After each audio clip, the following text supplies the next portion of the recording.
Five star hotel का culture तो राहुल बाबा का है। कभी इटली जाते हैं, कभी लंदन जाते हैं, पता नहीं और कहां कहां जाते हैं। यहाँ पे फील्ड पे हमारे नेता काम करते हैं। मैंने आज सुना कि देश भर की कांग्रेस की सारी नेताएं हमारे महाराष्ट्र में आई है। बिल्कुल उनका स्वागत है।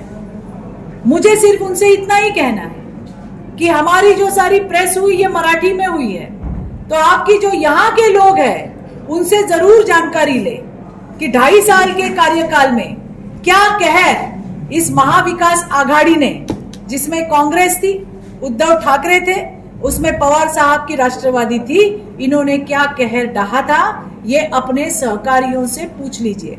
अगर उनसे आपको जानकारी नहीं मिलती तो मेरे पास आ जाइए, मेरे पास तो सारे कच्चे चिट्ठे वहां पे मौजूद है। मुझे यही भी कहना है कि इतने सारे महाराष्ट्र में मुख्यमंत्री पहुंचे, उप मुख्यमंत्री पहुंचे, उससे पहले जो करना चाहिए था वो सारा काम उन्होंने किया है। राज्य के ज्येष्ठ मंत्री गिरीश महाजन जी वहां पे पहुंचे थे। जिनसे जुड़ा हुआ ये सवाल है वो शिक्षण मंत्री, शालेय शिक्षण मंत्री दीपक जी केसरकर वहां पे पहुंचे थे। हमारे विधायक किशन जी कथोरे ये पूरे दिन 2-4 दिन परिवार और बदलापुर वाले लोगों के साथ में थे और जो करना था वो हमने कर दिया है। श्रीनेत जी को मुझे ये भी बताना है कि जब आपकी सरकार थी महाराष्ट्र में तब वो तो फेसबुक पे चलती थी। ये हमारी सरकार है, महायुति की सरकार, जहां पे एकनाथराव शिंदे है, जहां पे देवेंद्र जी फडणवीस है। ये एक्शन मोड में आके काम करने वाले, फील्ड पे उतर के काम करने वाले लोग हैं। मुझे आप सभी से यही कहना है कि जब कोलकाता में कोई घटना होती है तो वो इनके लिए साधारण हो जाती है, पर महाराष्ट्र में कोई घटना होती है तो राजनीति करने के लिए सारे यहाँ पे भी पहुंच जाते हैं। मुझे ये भी कहना है कि जब मणिपुर की बात आती है तो लोग हमें पूछते हैं कि चित्राताई मणिपुर पे आप बात क्यों नहीं करते। हमने मणिपुर में भी अपनी बात रखी थी। इतना ही नहीं, देश के गृह मंत्री अमित भाई शाह ने चर्चा के लिए विरोधी पार्टियों को बुलाया था, जिसमें श्रीनेत जी की भी पार्टी थी, लेकिन वो गए नहीं, उन्होंने वॉकआउट किया। गृह मंत्री जो कहने वाले थे वो उन्होंने सुना नहीं, वो मीडिया के सामने, बूम के सामने बोलते रहे। लेकिन अगर सरकार क्या करती है इस मामले पे, मणिपुर के मामले पे या किसी भी मामले पे, तो उस पे चर्चा होना जरूरी है।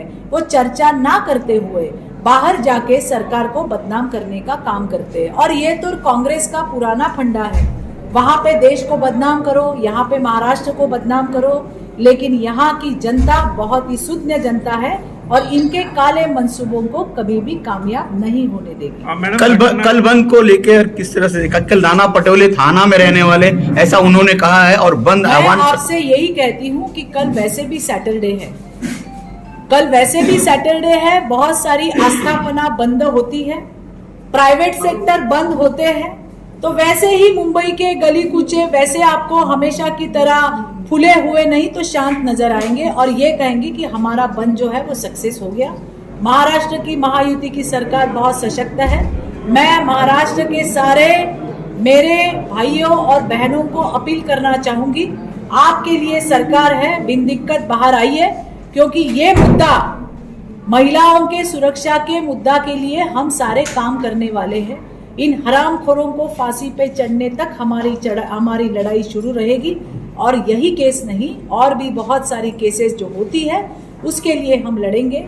लेकिन आज के मामले में या कल का जो महाराष्ट्र बंद है उसका बहाना ये बदलापुर केस है, लेकिन उसका निशाना ये लाडली बहन योजना है जो महाराष्ट्र में बहुत पॉपुलर हो रही है, जिसकी वजह से विरोधी पक्ष के पैरों तले की जमीन ये हट गई है। इसीलिए किस प्रकार से सरकार को बदनाम किया जाए, किस प्रकार से महाराष्ट्र को बदनाम किया जाए, किस प्रकार से बदलापुर को बदनाम किया जाए, ये षड्यंत्र उनके चल रहे हैं। मैं आपसे कहती हूँ आज भी आप जाइए और बदलापुर में आप बोर्ड देखिए। बदलापुर वालों ने बोर्ड लिखा है कि हमारी बेटी आपके राजनीति का साधन नहीं है। शर्म आनी चाहिए विरोधी पार्टियों को जिन्होंने इसे राजनीति का मुद्दा बनाया।